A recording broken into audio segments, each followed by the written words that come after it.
कवि निराला वसंत के अग्रदूत। मैं ही वसंत का अग्रदूत। महादेवी वर्मा निराला के अंतिम दिनों को याद करके भावुक हो जाती हैं।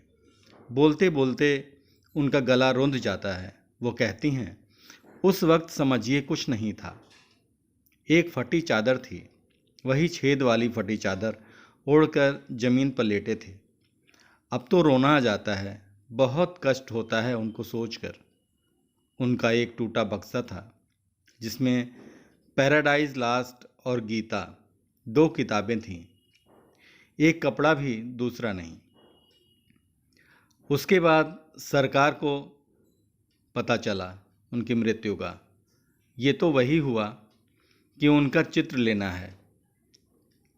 कहाँ तो ओढ़ने को साफ चादर नहीं, कहाँ सरकार का पूरा विभाग दौड़ पड़ा और उनको सजाने लगा। जब वो मर गए तो उन्हें सजाने लगा। बताइए। महादेवी वर्मा एक साक्षात्कार में बोलती हैं, अज्ञेय जैसे धीर गंभीर और मितभाषी व्यक्ति ने भी कवि निराला को मृत घोषित कर दिया था।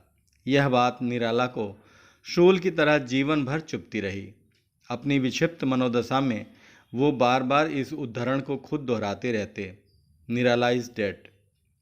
बाद में अपने लिखे को मिटाने की अज्ञेय ने भरसक कोशिश भी की, लेकिन वह समय की शिला पर लिखा जा चुका था। मिथ्या वाक्य।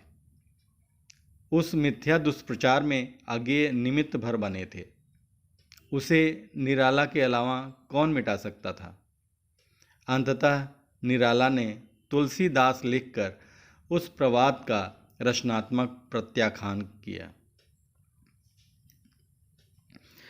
तुलसीदास पढ़ने के बाद अज्ञेय की धारणा कुछ यूँ बनी, मैं मानव संसार का एक स्थिर चित्र नहीं बल्कि एक जीवंत चलचित्र देख रहा हूँ। ऐसी रचनाएं तो कई होती हैं जिनमें एक रसिक हृदय बोलता है। विरली ही रचनाएं ऐसी होती हैं जिसमें एक सांस्कृतिक चेतना सर्जनात्मक रूप से अवतरित हुई हों। तुलसीदास मेरी समझ में ऐसी ही एक रचना है। उसे पहली ही बार पढ़ा तो कई बार पढ़ा। मेरी बात में जो विरोधाभास है वह बात को स्पष्ट ही करता है। तुलसीदास के इस आविष्कार के बाद संभव नहीं था कि मैं निराला की अन्य सभी रचनाएं फिर से ना पढ़ूं। तुलसीदास के बारे में अपनी धारणा को अन्य रचनाओं की कसौटी पर कस कर न देखूं। निराला के काव्य पाठ को याद करते हुए अज्ञेय यह भी लिखते हैं, काश कि उन दिनों टेप रिकॉर्डर होते। राम की शक्ति पूजा अथवा जागो फिर एक बार अथवा बादल राग कि वे वाचन परवर्ती पीढ़ियों के लिए संचित कर दिए होते। प्राचीन काल में काव्यवाचक जैसे भी रहे हों, मेरे युग में तो निराला जैसा काव्यवाचक दूसरा नहीं हुआ। निराला हिंदी के मल्ल थे। उनमें कवि होने का अकुंठ अभिमान था। वह अभिमान थोथा नहीं था। वह अनुकरणीय, शील और ठोस चरित्र से सदा संवलित रहा। उसी से बना और संवरा था।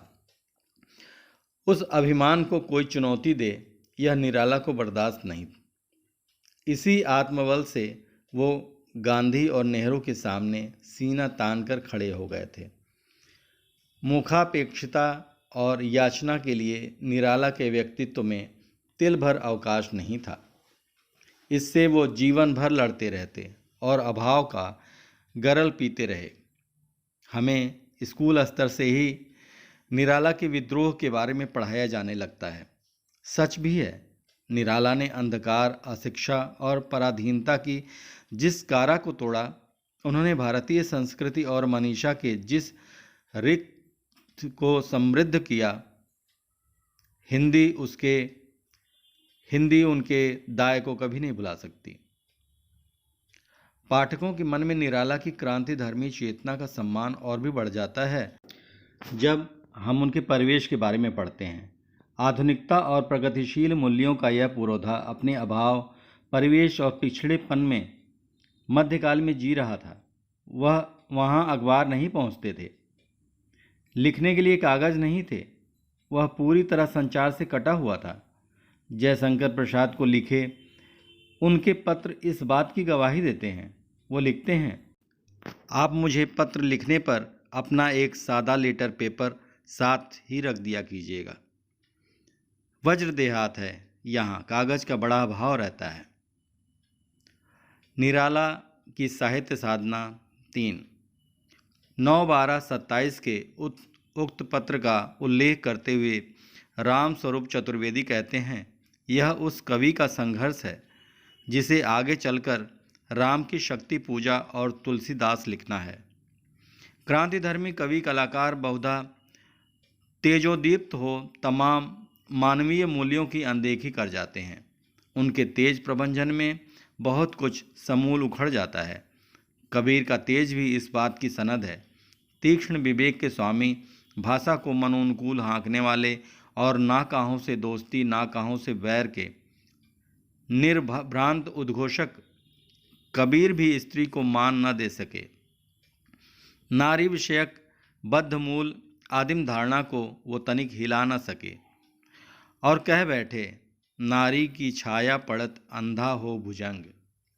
कहना न होगा, माया महाठगनी को जानने वाले और माया के त्रिगुण रूप का सटीक संधान करने वाले कबीर भी स्त्री की इन बेड़ियों को न तोड़ सके।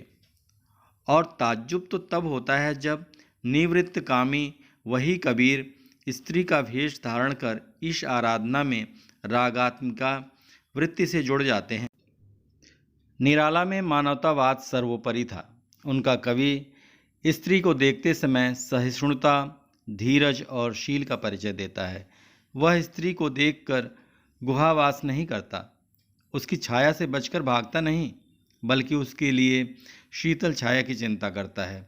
वह देखता है कोई न छायादार पेड़, वह जिसके तले बैठी हुई स्वीकार। स्त्री को देखने की निराला दृष्टि भी बड़ी अनूठी है। श्याम तन, भर बधा यौवन, नत नयन, प्रिय कर्म रतमन। ऐसी ही साफ दृष्टि में सरोज का सौंदर्य दमक उठता है। तू खुली एक उच्छ्वास संग, विश्वास स्तब्ध बध अंग अंग। नत नयनों से आलोक उतर, कांपा अधरों पर थर थर थर। जगत को फूल फल देकर अपनी प्रतिभा से चकित करने वाला राग विराग में झूमता मतवाला ही वसंत का अग्रदूत हो सकता है।